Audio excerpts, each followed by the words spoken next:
There are 5 seemingly harmless habits that are probably killing your gains, and I will go over them in this video by the following order. The first one will be the least harmful one, the last one will be the worst one.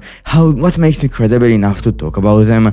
In the last 3 years, I went from being like really fat and unhealthy to getting into the top 1 percentile of VO2 max, the most important metric for health, and getting jacked basically. The first habit, it is the message of optimization.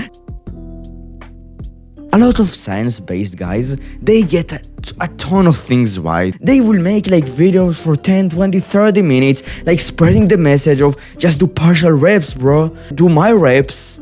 And that message, it increases gains, like implementing it. But guess what?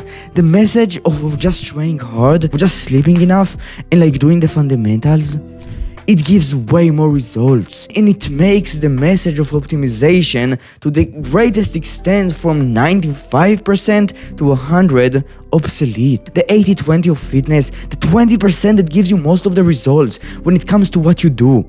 It is trying hard, eating a good diet, optimizing your hormones a bit might be beneficial, and sleeping more than 7 hours. It is the thing that actually makes the biggest impact. Doing those things makes the biggest impact, and that's what you should do. And doing the rest, like adding partial reps and my reps, and like all of those weird training methods, if you are not a pro bodybuilder, you should not do them. And they are subtle habits that don't kill your gains because they add gains, like they make you more jacked, but they take a lot of attention, they waste a lot of your time, and they might take attention from the more important things, from sleep, from protein. Because think about it, we can only be so conscientious about fitness, we can only be so disciplined in fitness, and when we go and you do those things, the discipline comes from a different place. You're probably taking your discipline away from like your sleep or your diet. When it is time to sleep for 8 hours, you open your TV and you start watching because you have done the my reps, right? Or when it is time to eat your protein for the day and you don't really want to eat it and you feel like skipping that meal,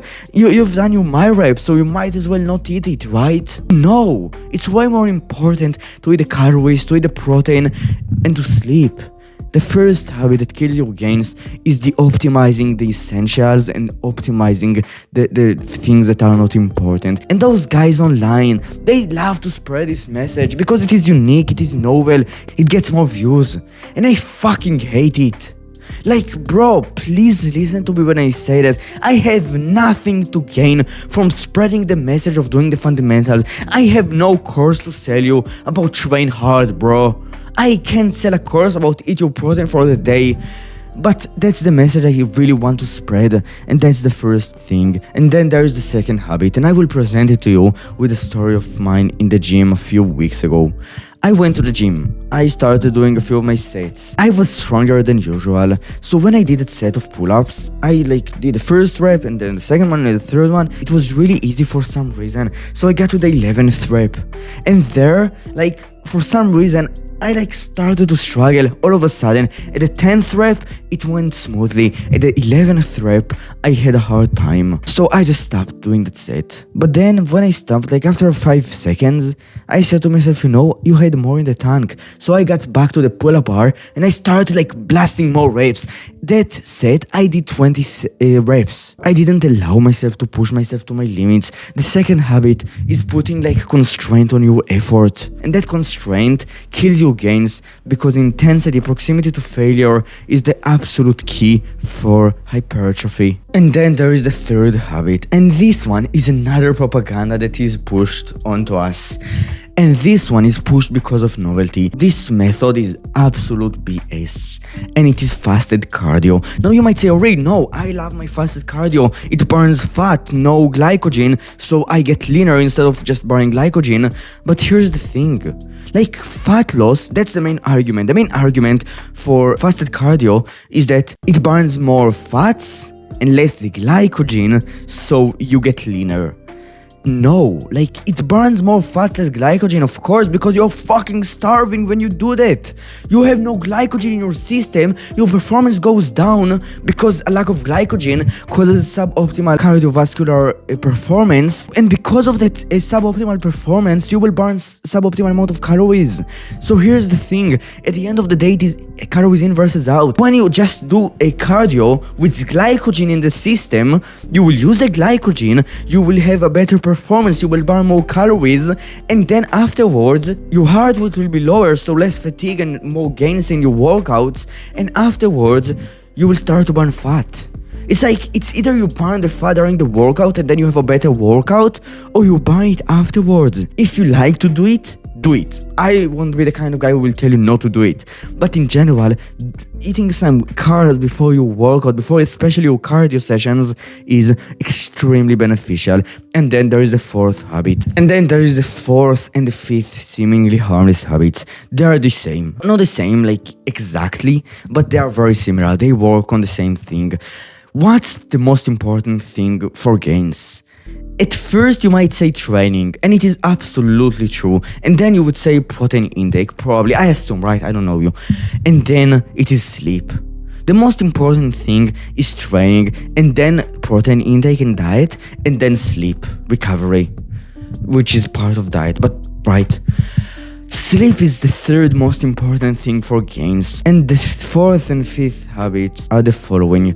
The fourth one, it is stress before sleep. The fifth one, it is getting blue light and screen exposure, like exposure to your screens, to your device, to your phone, to the TV, or to the computer before sleep. Now, I have no problem with walking before sleep.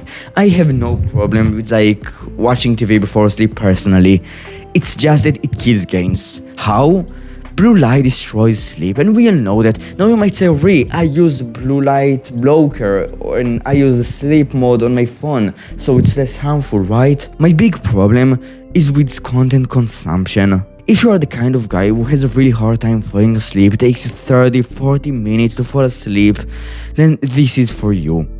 Because the reason why it's so hard to fall asleep for you is probably the following, especially if you use screens. If you don't use screens, this is not for you. It's because of stress, it is because of stimulation, it is because of your circadian rhythm. Stress, and especially blue light, are sleep inhibitors. Exposing yourself to them basically tells your body, bro, we don't need to sleep now, let's be awake. And then when you try to fall asleep, it will take time for the body just go back to the sleep mode. Let's sleep, right?